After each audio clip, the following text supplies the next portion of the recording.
So I just drove 3 hours total to see a 3.5 hour movie in the theater, so that's 6.5 hours of my time. Was it worth it?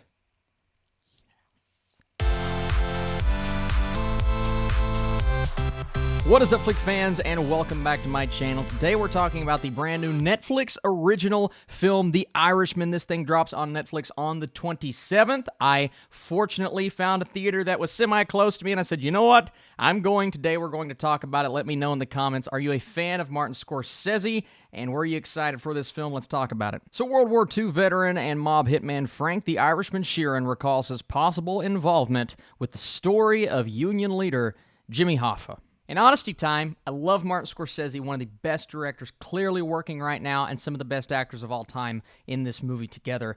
I was excited for this film, but not as excited as some others because I was nervously hesitant because of the integration of this de-aging technology and the fact that this film is so long, it's going to Netflix. There were just so many things that were making me nervous, and I saw the trailer, and I really liked the trailer, but I'm like, I'm not excited as I should be. Once again, Martin Scorsese, Robert De Niro, Al Pacino, Joe Pesci, Harvey Keitel. Oh my goodness, it could go on for days. Bobby Cannavale, Ray Romano, everyone is in this film, and it is a movie that is very long. Like I said, 3.5 hours, actually past that, especially if you are like me and you're just sitting through the credits going, you just got to take a breath after a movie like this because it really knocks the breath out of you. This is the story of one man's entire life. Not necessarily from beginning to end, but it focuses on the reflection of Frank's life, what he did to build up to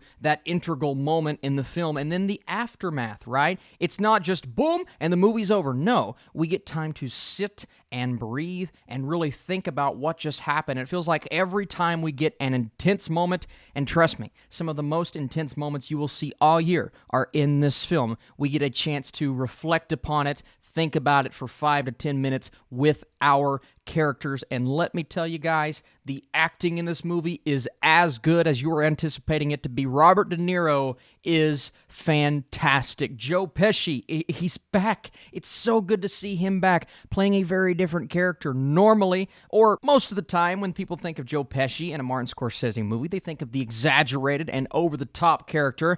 That's what Al Pacino gives us in this film, which is similar to what he normally does. But Pesci plays a very more subdued character. He's kind of the guy in charge this time, and everything runs through him. And I really liked seeing that side of him. Not that we're going to see him again in the future because he's been out of the game for a while. He came back for this film, and oh my gosh, does he not absolutely kill it. So those two actors were on top of their game, but my favorite performance may actually be Al Pacino. Even though he is playing a similar character to what we've seen him play before, Jimmy Hoffa is a different person with different intentions. And this guy, man, anytime he gets let off of his leash, he goes crazy. He talks so much in this movie, and he's always talking people out of how they feel and talking them back into how he feels. That's just the kind of guy that Jimmy Hoffa is. And they even say in the movie, not a lot of young kids are going to know who Jimmy Hoffa is after this film.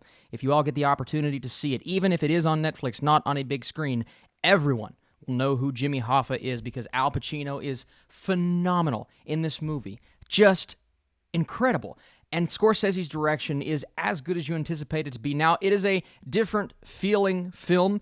It even looks different from his previous, more recent efforts. You compare this to something like Wolf of Wall Street, and it's like Wolf of Wall Street has a very specific color palette and has a very specific, over-the-top, exaggerated look to it. I love that movie so much. This is very different.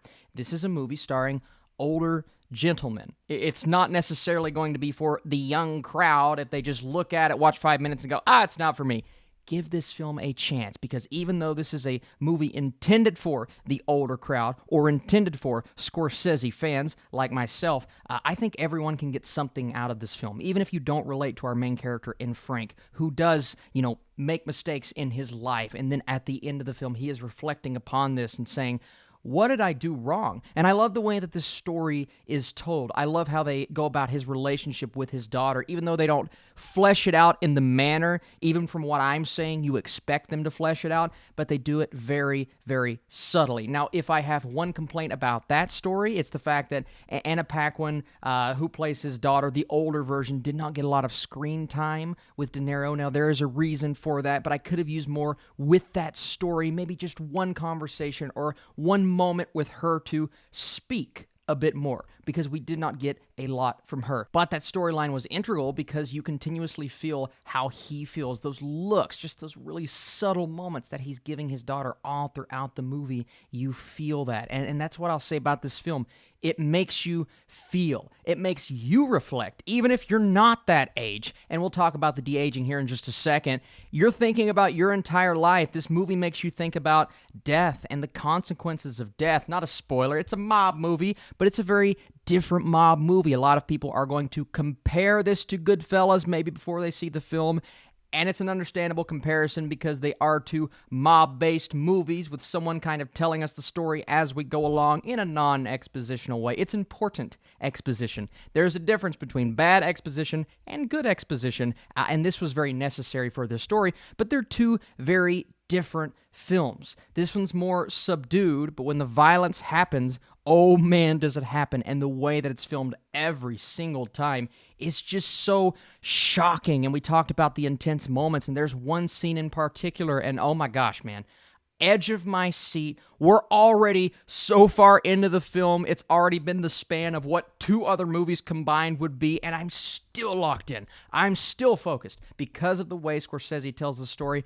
And it's also funny. In the same way that Goodfellas was funny, the unexpected humor, there are some lines of dialogue in here that are just hilarious. From the smoke breaks that they have to take for their wives on their road trip, to the way that Jimmy Hoffa gets frustrated because a guy shows up to a meeting in shorts and 15 minutes late. It's just constantly throughout the movie, you're sad, you're intrigued, you're a bit upset, you're curious as to what is going to happen next, and then you're laughing. It's everything that you want in a theatrical experience. Now, to the de-aging, there are some moments in here, for sure, where you're going to look at it and go, I don't know if that was perfect. And yes, it has to do more with the CGI, but I think it's more the fact that you are de-aging the face, of course, but you're putting that face on the body. Now, they're obviously going to do the hands and stuff too, but on the body of a person who is a bit older. So even though they look younger, when they start to walk, they're a bit slouched and they walk like an older person.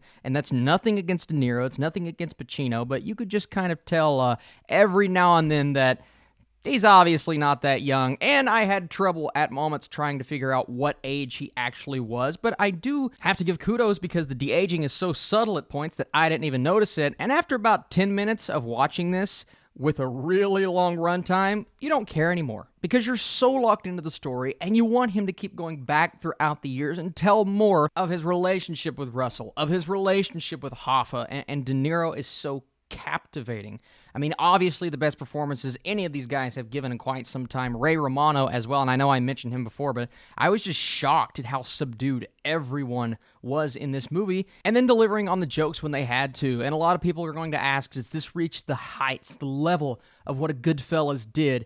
It's a very different film. That movie focused on one thing. This film focuses on morality and legacy, and what did my life mean in the grand scheme of things, and how do I handle the passing of time? There are moments throughout the film where people start to not recognize those that have passed away a long time ago, man, and it makes you ask yourself these questions too. It's like, what does it all mean? And all of this from another Scorsese mob movie. This film was epic. I'm going to encourage everybody to watch this. Seek it out in theaters, but don't worry. If you can't find it in theaters, it's coming on Netflix, like I said. Now, it may be difficult because I feel like a lot of people are going to try to split this film up into like episodes because it's so long, and I encourage you, do not do that. Sit there, locked in, get some surround sound or whatever you need to do to get invested, to get locked into these stories, and I promise you, it will be worth it, and I hope it will captivate you. I need to see the film again for sure, because even though it flew by, I do think it was a tad bit too long,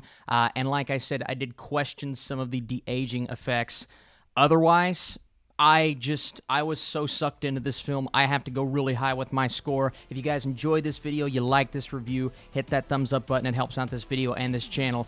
Back to the score. I'm going 96% for The Irishman. My goodness, what an incredible time. Longest movie I've ever seen in the theater. Absolutely worth it. Thank you so much for watching this video. My next video will most likely be a box office breakdown. I want to see the report soon. Rick and Morty back again Sunday night. You guys the best. Woo! I need to go take a nap.